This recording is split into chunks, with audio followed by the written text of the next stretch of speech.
ખાતે આવેલા અખિલ આંજણા ચૌધરી સમાજની અખિલ આંજણા કેળવણી મંડળ ખાતે ચૌધરી સમાજનું સ્નેહ મિલન સમારોહ યોજાયો। પાટણ જિલ્લાના રાધનપુર ખાતે આવેલા અખિલ આંજણા ચૌધરી સમાજની અખિલ આંજણા કેળવણી મંડળ ખાતે ગુજરાત વિધાનસભાના અધ્યક્ષ અને બનાસ ડેરીના ચેરમેન શંકરભાઈ ચૌધરીની ઉપસ્થિતિમાં ચૌધરી સમાજનું સ્નેહ મિલન સમારોહ યોજાયો।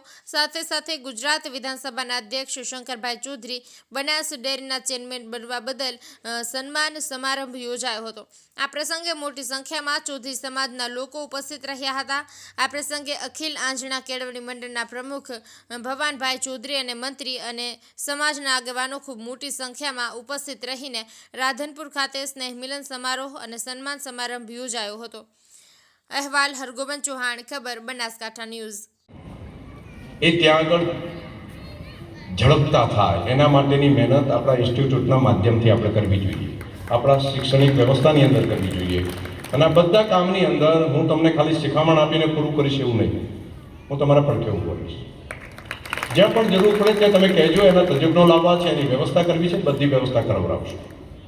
હમણાં એક કામ હાથ ઉપર લીધું છે કે ઘણા બધા દીકરા દીકરીઓ આપણા વિસ્તારમાંથી પણ આવ્યા છે જીપીએસસીની તૈયારી કરવા માટે, યુપીએસસીની તૈયારી કરવા માટે બનાસ ડેરીના માધ્યમથી એક ઇન્સ્ટિટ્યૂટ ગાંધીનગરમાં ચાલુ કર્યું છે અને આપણા દીકરા દીકરીઓ ત્યાં આગળ 500 જેટલા ભણવાનું ચાલુ કરી દીધું છે। કદાચ તમને ખબર હશે, આમાંથી પણ ઘણા બધા આપણે ત્યાંથી ગયા છે અને ત્યાં તૈયારી કરી રહ્યા છે અને એનો લગભગ 1.5-2 લાખ જેટલો ખર્ચો થાય છે।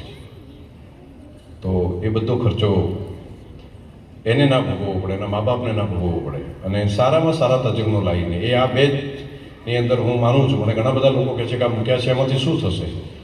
મેં કીધું ઇતિહાસમાં ક્યારેય ના આવ્યું ને એટલું સારું પરિણામ આવશે, તમે જોજો।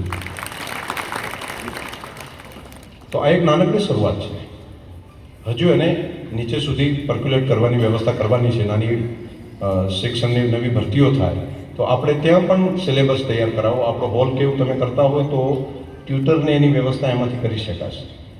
તો આ પણ એક કામમાં આપણે આગળ વધવું જોઈએ। બાકી તો તમે જે સંકલ્પો કર્યા છે બધા ખૂબ સારા છે। નવા વર્ષે તમને બધાને શુભકામનાઓ પણ પાઠવું અને